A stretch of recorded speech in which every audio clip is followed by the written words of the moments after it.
The gunshot rang through the dusty Wyoming air like a crack of lightning, startling Clementine Gardner from her restless slumber. It was 1878, and the journey west had already claimed her parents to cholera 3 weeks prior. Now, alone and feverish in her covered wagon, she struggled to discern reality from the hazy dreams that had plagued her for days. A second shot echoed, followed by shouts and the thunder of hooves. Clementine tried to sit up, but her limbs felt like lead weights, her throat parched from dehydration and illness. The wagon lurched suddenly, and she heard unfamiliar voices, rough, threatening tones that sent fear coursing through her despite her weakened state. "Check the wagon," a gruff voice commanded. "Take anything worth selling." Clementine's heart hammered against her ribs as the canvas flap was ripped open, flooding her small space with harsh afternoon sunlight. She glimpsed the silhouette of a bearded man, his eyes widening at the sight of her. "Well, well," he sneered, reaching toward her. "Looks like we found something valuable after all." Before his grimy fingers could touch her, another gunshot cracked through the air.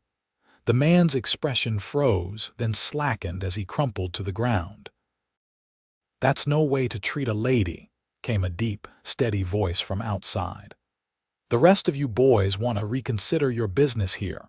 More gunshots followed, then the sound of retreating hooves. Clementine's vision swam as she tried to make sense of what was happening. Her fever burned through her, making everything seem distant and unreal. A different face appeared at the wagon opening, younger, clean-shaven, with kind eyes set beneath the brim of a well-worn hat. Concern etched across his features as he took in her condition. "Miss, are you all right?"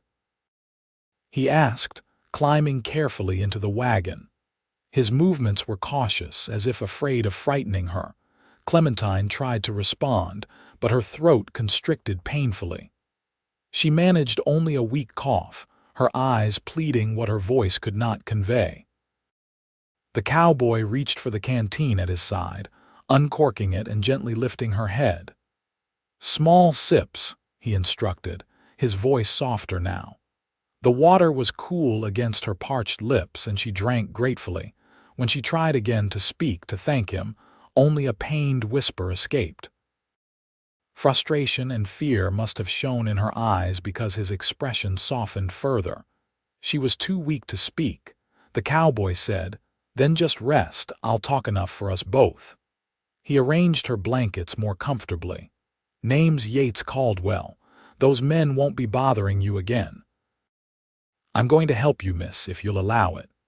Clementine managed a small nod before exhaustion claimed her once more. When she awoke next, the wagon was moving, but not with the familiar plodding pace of her own oxen. The motion was smoother, and she could hear the soft nickering of horses.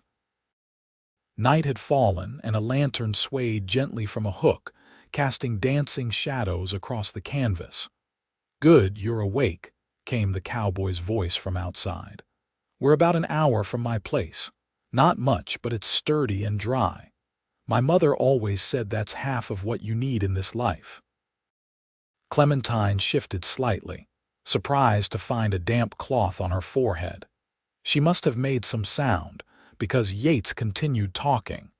"Found some medicine in your supplies. Looked like you knew what you were doing, all labeled neat as can be. Gave you a dose of the willow bark tincture." "Hope that was right." She nodded weakly, though he couldn't see her. "I've been thinking about your situation," he continued. "Found letters with the name Gardner. That you? Anyway, there were some about homesteading plans. Guessing that's what you were headed for before." He trailed off, then cleared his throat. "Before you took ill." The wagon hit a bump, and Clementine winced as pain shot through her head. "Sorry about that," Yates called. "Not much of a road out here. Almost home, though." True to his word, within the hour the wagon came to a stop. Clementine heard Yates unhitching the horses, speaking to them in low, soothing tones. Then the wagon flap opened and his face appeared, illuminated by the lantern he held. "We're here," he said. "Think you can manage to sit up if I help you?" It took all her strength, but with Yates's steady arm supporting her, Clementine managed to sit upright. The world spun dizzily around her for a moment before settling. By the lantern's light, she could make out a small cabin nestled against a backdrop of pine trees, a corral to one side. "It ain't much," Yates said, following her gaze, "but it's home." Carefully, he lifted her from the wagon, his movements gentle as he carried her across the yard and into the cabin. Inside was simple but neat: a stone fireplace, a table with 2 chairs, shelves lined with books and provisions, and a bed in the corner with a colorful quilt. "My mother's," he explained, nodding to the quilt as he laid Clementine upon it. "She passed 2 winters ago. Dad's been gone longer. It's just me now." He moved efficiently around the cabin, stoking the banked fire, putting water on to boil, gathering supplies. As he worked, he kept talking, his deep voice filling the quiet space. "Got this place from my father. He came west after the war, the big one, you know. Said he'd seen enough of people to last a lifetime. Wanted quiet. Found it here, mostly. Taught me everything I know about ranching, hunting, surviving. Not much for talking, though, that I got from my mother." Clementine watched him through half-closed eyes. There was something comforting about his steady presence, the way he moved with purpose but without hurry. "I'll make you some broth," he said. "Need to get your strength back, and I should introduce myself properly. Yates Caldwell, former cavalry scout, current cattle rancher on a modest scale, and determined nurse for the duration of your recovery, Miss Gardner." He smiled then, a warm expression that reached his eyes and transformed his weathered face. Clementine found herself wanting to return that smile, though her lips barely curved in response. "Don't you worry about talking," he assured her, bringing a cup of broth to her lips. "Like I said, I'll do enough for both of us. My mother always claimed I could talk the ears off a cornfield." Over the next several days, Yates proved true to his word. As Clementine drifted in and out of consciousness, fighting her fever, his voice became her anchor. He told her about his small herd of cattle, his favorite horse, a palomino named Sunshine, and the time he'd tracked a mountain lion for 3 days just to sketch it, not hunt it. "Never had much interest in killing things unnecessarily," he explained as he changed the damp cloth on her forehead. "Dad thought it strange, said I was too soft-hearted for the frontier. Maybe he was right, but I'd rather be soft-hearted than hard-headed like some folks out here." By the 4th day, Clementine's fever broke. She woke clear-headed for the first time, finding Yates dozing in a chair beside the bed, a book open on his lap. Sunlight streamed through the cabin's single window, illuminating dust motes dancing in the air. She studied him openly now, the strong line of his jaw, the way his dark hair curled slightly at the collar of his faded blue shirt, the gentle rise and fall of his chest. He couldn't be much older than her own 22 years, though life on the frontier had a way of aging a person beyond their years. As if sensing her gaze, Yates stirred, blinking awake. When he saw her watching him, a smile broke across his face. "Well, good morning," he said, straightening. "You look a sight better today, eyes clear as a mountain stream." Clementine tried her voice, finding it rough but working. "Water," she managed. Yates jumped up, bringing a cup to her lips. "Easy now," he cautioned. "Small sips." After she had drunk, she tried again. "Thank you," she whispered. "For everything." His smile widened. "She speaks, and here I was getting used to having all the conversation to myself." His teasing tone was gentle. "How are you feeling?" "Weak," she admitted. "But better." "Good, good," he nodded, satisfaction evident in his expression. "Knew you had fight in you. Saw it that first day, even with you burning up with fever." Over the next few days, as Clementine's strength slowly returned, she began to piece together what had happened. The band that attacked her wagon had been notorious in the region for preying on solo travelers. Yates had been tracking them after they'd stolen cattle from a neighboring ranch. "Lucky timing," he said as he helped her sit up against the pillows. "Or Providence, depending on how you look at it. I don't usually ride that far north." "My parents," Clementine said, her voice still soft but growing stronger. "They're buried about 3 days east of where you found me, cholera." Yates's face sobered. "I'm sorry, that's a hard way to lose family." "We were headed to the Sweetwater Valley," she continued. "Father had a land grant. 20 acres, he said. He said we could make something there. Sweetwater's good land." Yates nodded. "About 2 days' ride from here." They sat in silence for a moment, the reality of her situation settling over Clementine. Alone, with no family, her possessions reduced to what could fit in a single wagon, much of which had likely been damaged or stolen. As if reading her thoughts, Yates spoke up. "Your wagon's safe. I brought it back here after we got you settled. Most of your things seem intact. Found some books, clothes, your father's tools. Oxen are grazing with my cattle for now." Gratitude washed over her. "Why are you doing all this?" she asked. "You don't even know me." Yates looked toward the window, considering. "Out here we help when we can. Never know when you might be the one needing it." He turned back to her, his expression earnest. Besides, seemed like the right thing to do. As another week passed, Clementine grew strong enough to move around the cabin. She insisted on helping with small chores, mending Yates's shirts, preparing simple meals, organizing his surprisingly extensive collection of books. "Never figured you for such a reader," she commented one evening as she ran her fingers along the spines. Shakespeare nestled beside practical guides on animal husbandry and plant identification, poetry collections beside journals of Western exploration. "Winter nights get long," he explained, stoking the fire. "And Ma was insistent that education didn't stop just because we lived beyond the reach of schools." "She sounds like a remarkable woman." She was. A soft smile played at his lips. "Would have liked you, I think. She always said a person's true character shows in how they handle hardship." Clementine felt her cheeks warm at the implied compliment. "I haven't handled it alone," she pointed out. "I had help." Their eyes met across the room, and something unspoken passed between them.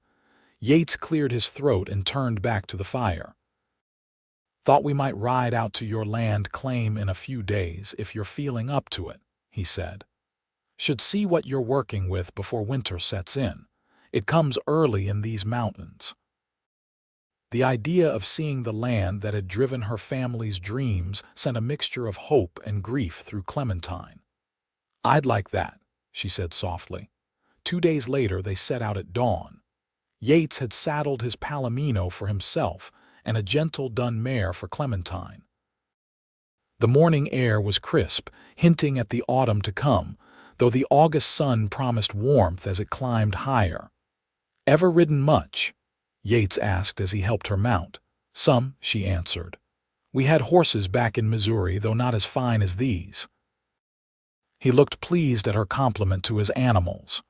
"Raised Daisy here from a foal," he said, patting the mare's neck. "She'll take good care of you."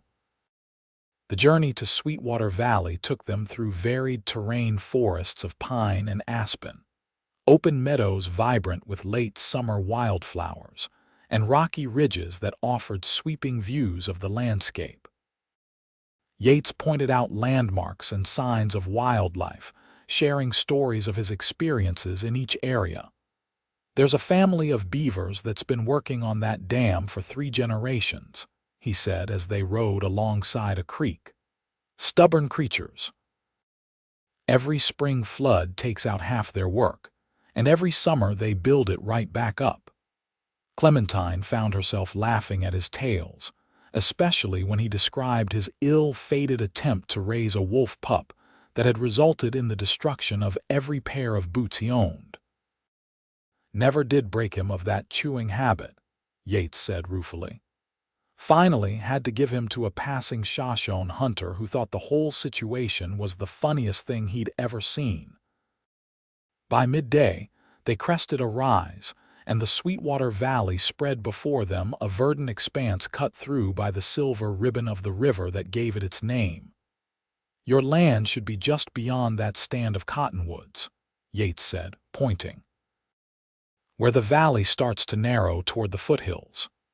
They rode in silence for a time, Clementine taking in the beauty of what would have been her family's new beginning. When they reached the boundaries marked on her father's deed, Yates helped her dismount, then stood back, giving her space to absorb the moment. The 20 acres encompassed a portion of fertile valley floor and a gentle rise that would provide drainage and a view. The river curved along one side, providing water and the musical backdrop of its flow over stones. Wild grasses waved in the breeze, dotted with late blooming flowers. "It's perfect," Clementine whispered, tears filling her eyes.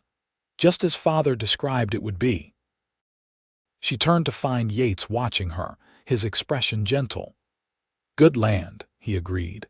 "Could grow just about anything in that soil, build a fine house on that rise." "I don't know how I'll manage it alone," she admitted, voicing the fear that had been growing since her recovery began. Yates stepped closer, his hand tentatively finding hers. "You don't have to decide everything today," he said. "Winter's coming. No building will happen before spring anyway." His hand was warm around hers, calloused but gentle. Clementine found herself drawing strength from his steady presence. "I could stay at your cabin until spring?" she asked, hesitant. Something flickered in Yates's eyes, hope perhaps, or uncertainty. "Of course," he said, "for as long as you need." They explored the land together, Yates pointing out natural features that would benefit a homestead, the protected hollow that would shelter fruit trees, the natural spring that would provide water, even if the river ran low in drought years. As the afternoon waned, they shared a simple meal of bread, cheese, and dried fruit by the riverside. Clementine found herself studying Yates as he talked about the changing of seasons in the valley, the way his hands moved expressively, how his eyes crinkled at the corners when he smiled. In the weeks she'd spent recovering in his cabin, something had shifted between them, a friendship born of his care and her gratitude, yes, but evolving into something deeper, something neither had yet put into words. "What?" he asked, catching her gaze. "I was just thinking how different this is from what I imagined," she said truthfully. "When we left Missouri, I pictured arriving here with my parents, all of us building something together." Yates nodded, understanding in his eyes. "Life has a way of rewriting our stories when we least expect it." "Yes," she agreed, "but sometimes the new story has its own kind of beauty." Their eyes met, and Clementine felt a warmth that had nothing to do with the afternoon sun. For a moment neither spoke, the only sounds the rushing water and distant call of an eagle. "We should head back," Yates finally said, reluctance clear in his voice. "Want to reach home before dark." The return journey was quieter, both lost in their own thoughts. As they approached Yates's cabin in the golden light of late afternoon, Clementine was struck by how quickly it had come to feel like a place of safety, of belonging. "Would you tell me about your parents tonight?" Yates asked as he helped her dismount. "Seems only fair after all my talking these past weeks," Clementine smiled. "I'd like that." That evening, seated before the fire, she shared stories of her childhood in Missouri, her father's dream of western land, her mother's talent for coaxing plants to grow in the most unlikely places. "She could make roses bloom in boot leather, my father used to say," Clementine recalled, smiling at the memory. "I hope I inherited some of her gift." I've seen how the herbs in those pots have perked up since you started tending them, Yates observed, nodding toward the windowsill where several plants now thrived. Seems like you did. As autumn deepened into winter, they fell into a comfortable routine. Yates taught Clementine about caring for livestock in the harsh Wyoming winters, while she expanded their meals beyond the basic fare he'd grown accustomed to, using preserved vegetables and dried herbs to create savory stews and hearty breads. In the evenings, they read aloud to each other from Yates's collection of books, discussed ideas, and planned improvements for both his ranch and her future homestead. Sometimes they simply sat in companionable silence, Clementine sewing or knitting while Yates whittled or repaired tack. The first heavy snow came in late October, transforming the landscape into a white wonderland overnight. Clementine woke to find Yates already outside, clearing a path to the barn and breaking ice in the water troughs for the animals. She watched him from the doorway, wrapped in a shawl against the cold. There was something about the sight of him moving confidently through the snow, breath clouding in the crisp air, that made her heart constrict with a now familiar ache. Later, as they sat drinking coffee at the table, Yates broached a subject they had been carefully avoiding. "Been thinking about your land," he began, his fingers tracing patterns on the wooden tabletop. 20 acres is a good start, but it's hard for one person to work alone." Clementine nodded, waiting for him to continue. "My place here is 80 acres, but I only use about half for grazing. The rest is just sitting there." He looked up, meeting her eyes directly. "What would you think about combining our efforts? Your knowledge of crops, my experience with cattle." Could be beneficial. The practical suggestion couldn't quite disguise the deeper question beneath it. Clementine felt her pulse quicken. "A partnership?" she asked carefully. "Of sorts," he replied, his steady gaze never leaving hers, "though I was thinking of something more permanent." The room seemed suddenly very quiet, the only sound the crackling of the fire and the distant howl of the wind. "Yates," Clementine began, her voice soft, "are you asking what I think you're asking?" He reached across the table, taking her hand in his. "I know it hasn't been long," he said. "And maybe I'm speaking out of turn, but these months with you here, they've been the happiest I can remember." "For me as well," she admitted, squeezing his hand. "I don't want it to end come spring," he continued. "Don't want to watch you ride off to your land alone, wondering if you're safe, if you're well." He took a deep breath.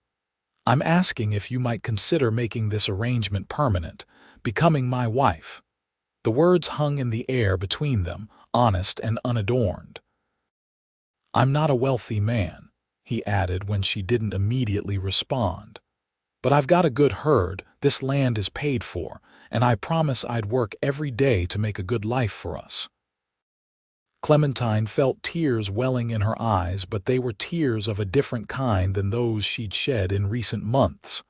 "When my parents died," she said slowly, "I thought I'd lost everything. My family, my future, my chance at happiness." She looked around the cabin, which had changed subtly since her arrival, curtains at the window now, herbs drying from the rafters, her sewing basket beside the rocking chair. "I never expected to find all those things again so soon." Hope dawned in Yates's eyes. "Is that a yes?" "It's a yes," she confirmed, a smile breaking through her tears. "Though I have one condition." "Name it." "We build our home on my land," she said, "for my parents, to honor their dream." Relief and joy transformed Yates's face. "We can do that," he agreed readily. "Build there, graze cattle on both properties. Best of both worlds." He stood, pulling her gently to her feet and into his arms. "I've been wanting to do this since the first day you were strong enough to sit up," he murmured, before lowering his lips to hers in a tender kiss. The kiss deepened, conveying all the feelings that had grown between them over the shared meals, quiet conversations, and small daily kindnesses. When they finally parted, both were breathless. "When?" Yates asked, his forehead resting against hers. "Spring," Clementine answered. "When the snow melts and we can start building our home." "That's a long winter of waiting," he said with a rueful smile. She laughed. "We'll have plenty to keep us busy, plans to make, supplies to order. And books to read," he added, glancing at the shelf. "Still haven't finished Pride and Prejudice. Mr. Darcy reminds me of you," she teased. "A bit gruff on the outside, but good-hearted underneath." The winter passed in a blur of preparations. Yates rode to town whenever the weather permitted, returning with catalogs for home furnishings, seeds for spring planting, and once, a beautiful silver ring that had belonged to his grandmother. "Been in a box since Mother passed," he explained as he slipped it onto Clementine's finger. "Was waiting for the right person." They were married in April when the first wildflowers were beginning to appear in the meadows. The ceremony was small, just the two of them, the preacher from town, and a handful of Yates's neighbors who had become friends to them both over the winter months. Clementine wore a dress of pale blue that she had sewn herself, with wildflowers in her hair. Yates, usually most comfortable in worn ranch clothes, had ordered a new suit for the occasion, the fine black wool setting off his broad shoulders. "Never seen Caldwell clean up so nice," one of the neighbors joked during the small reception that followed in the town's only hotel. "Must be love." "Must be," Yates agreed, his eyes never leaving his new wife. They began work on their new home immediately, starting with a small cabin on the rise overlooking the Sweetwater River. Yates's skill with tools, combined with the help of neighbors during a traditional barn raising, saw the structure completed before summer's end. While Yates and his friends built, Clementine planted first a vegetable garden, then fruit trees in the protected hollow, and finally, a rose bush near the cabin door in memory of her mother. "Roses in boot leather," Yates murmured, standing beside her as she patted the earth around the roots. "Your mother would be proud of all of this, I think," she agreed, looking over their growing homestead. By autumn, they had moved from Yates's cabin to their new home. The structure was simple but solid, with windows that caught the morning light and a stone fireplace that warmed the main room. Yates's books filled shelves he had built, while Clementine's touch was evident in the curtains, quilts, and arrangements of dried flowers that brightened every corner. Their first winter in the new home brought its own challenges, a particularly heavy snowfall in January that required constant shoveling to keep paths clear, a bout of illness that swept through the valley in February, leaving both of them weak for weeks. But it also brought a discovery that filled their hearts with new joy. "I'm sure of it," Clementine told Yates one evening as they sat before the fire. "The baby will come in late summer." The expression on his face, wonder mixed with joyful disbelief, was one she would remember for the rest of her life. "A child," he whispered, placing his hand gently on her still flat stomach. "Our child." Their son, James Thomas Caldwell, was born on a bright August day, almost exactly a year after they had moved into their home. He had Yates's dark hair and Clementine's green eyes, and a lusty cry that announced his arrival to the world with unmistakable vigor. "Strong lungs," the midwife commented with approval as she placed the swaddled infant in Clementine's arms. "That one will be heard." "Takes after his father," Clementine said with a tired smile, never at a loss for words. Yates, who had been pacing anxiously outside during the delivery, was finally allowed in. The sight of his wife holding their son rendered him, for once, speechless. "Look what we made," Clementine said softly as he knelt beside the bed. Yates touched the baby's cheek with a gentleness that belied his strong, work-roughened hands. "He's perfect," he whispered. As autumn painted the valley in golds and russets once more, the three of them settled into a new rhythm of life. The homestead flourished, the vegetable garden had yielded a bountiful harvest. The fruit trees were established and growing well, and Yates's cattle grazed contentedly across both properties. One evening, as Clementine sat in the rocking chair nursing James, Yates came in from checking on a new calf. He paused in the doorway, taking in the scene before him with evident appreciation. "What a sight to come home to," he said, hanging his hat on the peg by the door. Clementine smiled up at him. "How's the calf? Doing fine. Mother's taking good care of her." He moved to stand beside the rocking chair, one hand gently stroking their son's dark head. "Just like someone else I know." Later, after James had been settled in his cradle, they stood together on the porch, watching as the first stars appeared in the darkening sky. "Do you ever think about that day?" Clementine asked, leaning into Yates's embrace. "When you found me?" "Often," he admitted. "Keep thinking how many things had to happen just so for our paths to cross." She nodded against his chest. "I was so ill, so afraid. And then there you were, talking enough for both of us when I couldn't find my voice." "Best thing I ever did," he said, dropping a kiss on the top of her head. "Talking you into loving me," Clementine laughed softly. "I think it was your actions more than your words, Cowboy." "Maybe so," he conceded. "But I meant what I said that day. I'll always talk enough for both of us when you need the rest." They stood in comfortable silence for a time, listening to the night sounds of their land, the distant lowing of cattle, the rustle of wind through the cottonwoods, the gentle murmur of the river that had drawn them both to this place. "I love you, Yates Caldwell," Clementine said finally, turning in his arms to face him. "More than I have words to express." His smile in the starlight was tender as he lowered his lips to hers. "Then just rest," he whispered against her mouth. "I'll say enough for us both."